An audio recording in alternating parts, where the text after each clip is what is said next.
on how things are and how things have been, and the way that kind of the country functions. And I think the current riots in Belfast, race riots, pogroms almost, um, are a kind of an example of that.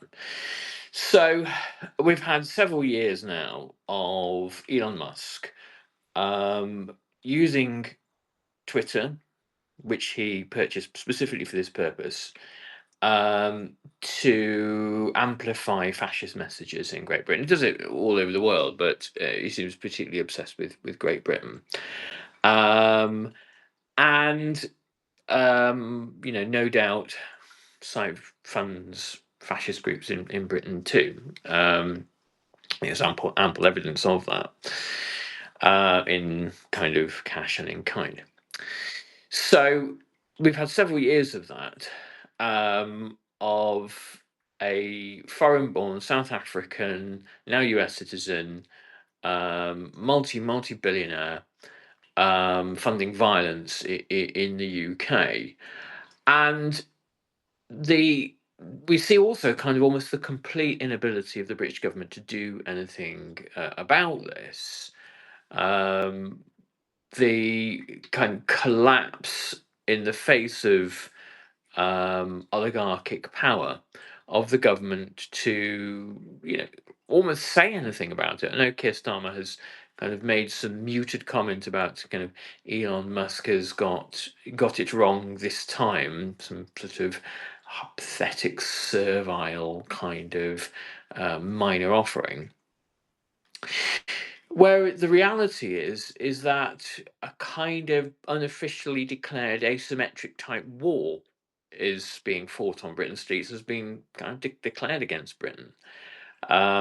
If you're the kind of person in Britain that doesn't want race riots on the streets, that doesn't want fascists marching in the streets, that doesn't want civil society to be ripped into, that wants to see minority groups protected and treated with dignity and compassion, that doesn't believe that violent outliers in minority groups, people who are acutely mentally ill or who have deeply violent tendencies, are representative in any way of minority groups, then your way of life is kind of under attack. I mean, obviously, it's not the majority of white Britons that are at the sharp end here. It's minority groups, and it's also the police who stand in the way. That often gets overlooked. Elon Musk is encouraging violent people not only to attack the minorities in Great Britain and Northern Ireland, but also to brick the coppers that are standing in front of all of that.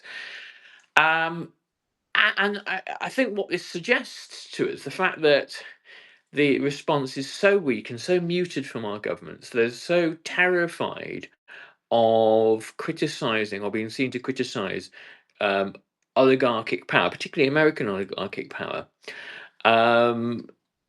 This is where the state ends up after 50 or so years of outsourcing its ability to function, and vassalizing itself to American power, and being kind of embracing the idea that states essentially can't do anything and shouldn't do anything, and that the world is a kind of a revolving sea of chaos where we are in inexorable decline, and the government at best can sort of commiserate a little bit, but do very little else. And ultimately, the of both parties of both colours in the at least since 2008, but perhaps earlier than that, embrace the idea that states are really there as or governments are really there as technocrats to tweak the machinery of state and keep ultimately the prevailing economic system working just as it should do, And then, because we had reached this kind of end state of global capitalism and, the Fukuyama sort of stuff of end of history and everything working wonderfully, there was nothing else really for governments to do. Governments didn't really need to have any ideas or any conviction or any sort of vision for anything.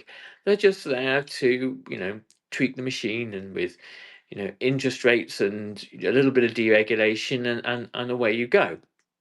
And when you wind up in a world which is the one that we now inhabit, post 2008, post 2016, a world of Gaza and Ukraine and oligarchic power and AI and climate change, a world, bursting at the seams with crises and predators, this kind of bland technocratic nonsense, this idea that the state is the kind of the limited night watchman, that it's not really meant to do anything, is presented with the starkest of challenges, with half of fucking Belfast burning down, or Southampton, or parts of urban Britain during the 2024 race riots, and one, not just one, but a one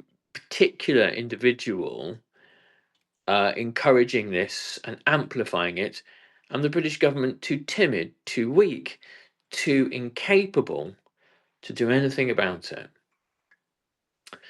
There you go. Bleak.